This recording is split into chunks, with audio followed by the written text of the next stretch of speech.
Assalamualaikum warahmatullahi wabarakatuh. Perkenalkan, nama saya Nova Haikal Nurapip dengan NPM akhir 147 yang pada kesempatan kali ini berkesempatan untuk menjadi moderator presentasi dari kelompok 5 tentang analisis tata niaga komoditas mentimun. Baik, untuk mempersingkat waktu, langsung saja masuk ke materi yang pertama yang akan disampaikan oleh saya sendiri, yaitu mengenai latar belakang. Mentimun atau Cucumis sativus merupakan salah satu komoditas hortikultura yang penting dan diminati, termasuk di kota Tasikmalaya. Sebagai pasar induk terbesar di wilayah Priangan Timur, Pasar Cikurubuk memiliki peran sentral dalam distribusi dan pembentukan harga. Fluktuasi harga mentimun di pasar ini mencerminkan dinamika penawaran dan permintaan lokal, serta dipengaruhi oleh faktor eksternal seperti kondisi cuaca, biaya produksi, dan kelancaran rantai pasokan. Penelitian ini bertujuan untuk mengidentifikasi aspek-aspek penting dalam sistem pemasaran, meliputi struktur pasar, pembentukan harga, saluran pemasaran, margin pemasaran, dan farmer share. Demi memahami efisiensi dan stabilitas ekonomi komoditas ini di tingkat lokal. Baik, yang selanjutnya itu ada struktur pasar dan pembentukan harga. Di mana struktur pasar komoditas mentimun di pasar Cikurubuk ini mencerminkan karakteristik pasar persaingan sempurna atau perfect competition market. Terdapat banyak pelaku pasar, penawaran dan permintaan tanpa dominasi entitas tunggal. Produk ini bersifat homogen, di mana keputusan pembelian sensitif terhadap harga. Mekanisme harga terbentuk secara efisien melalui mekanisme pasar harian yang kompetitif. Pembentukan harga ini terjadi melalui interaksi dinamis antara penawaran yang dipengaruhi oleh aspek agroklimatologis, biaya produksi atau distribusi, dan permintaan yang dipengaruhi daya beli, preferensi musiman, dan harga substitusi. Harga ini cenderung volatil karena mentimun adalah komoditas mudah rusak atau perishable goods. Yang selanjutnya itu ada saluran pemasaran, di mana ada 3 saluran. Yang pertama saluran 1 atau terpendek, di mana skema pemasarannya dari petani langsung ke konsumen air.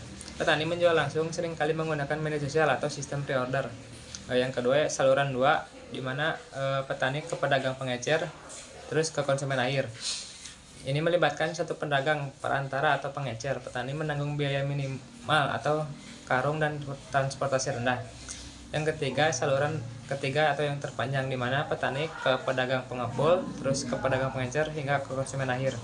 Ini melibatkan dua lembaga perantara. Petani tidak menanggung biaya pemasaran karena pengumpul langsung ke perkebunan. Sekian dari saya, selanjutnya dilanjutkan oleh rekan saya. Baik, di sini saya akan menjelaskan margin pemasaran. Yang pertama ada saluran pemasaran pertama, margin totalnya Rp0 dengan sangat efisien atau tidak ada perantara.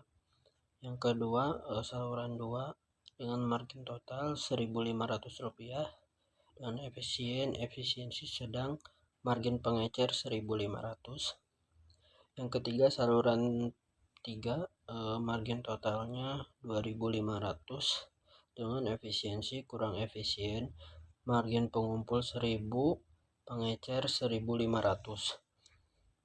Baik, selanjutnya yaitu farmer share.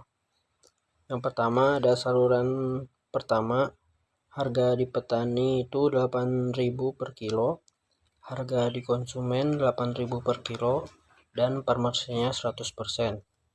Yang kedua saluran 2, harga di petani 7.500 per kilo, harga di konsumen 9.000 per kilo, maka farmer share-nya 70%. Kemudian saluran 3, harga di petani 6.500 per kilo, harga di konsumen 9.000 per kilo, dan farmer share-nya 50%. Maka kesimpulan farmer share-nya, semua saluran memberikan manfaat bagi petani yang farmer share-nya di atas 50%. Kemudian saluran 1 dan 2 memberikan keuntungan yang jauh lebih besar bagi petani dibandingkan saluran 3. Baik, di sini saya akan memaparkan kesimpulan dari apa yang telah teman-teman saya paparkan. Yang dimana terdapat 3 saluran pemasaran dengan struktur perantara yang berbeda. Yang pertama itu dari petani langsung ke konsumen, yang kedua dari petani kemudian ke pengepul langsung ke konsumen akhir. Yang ketiga yaitu dari petani ke pengepul, ke pedagang ecer, dan yang terakhir itu ke petani. Nah, kemudian saluran ada efisiensi untuk saluran pertama itu tanpa perantara. Jadi itu adalah yang paling efisien dengan margin RP 0 per kilo. Nah, diikuti dengan saluran kedua yaitu dengan satu perantara. Kemudian yang ketiga itu ya adalah kesejahteraan petani. Nah, saluran yang paling menguntungkan bagi petani adalah saluran pertama 100% farmer share, dan saluran yang kedua 70% farmer share. Nah, saluran ketiga memberikan bagian terendah 50% karena melibatkan perantara terbanyak, sehingga harga yang diterima oleh petani itu hanya sedikit dibandingkan dengan saluran yang pertama. Sekian pemaparan dari kelompok kami. Mohon maaf bila terdapat banyak kekurangan. Wassalamualaikum warahmatullahi wabarakatuh.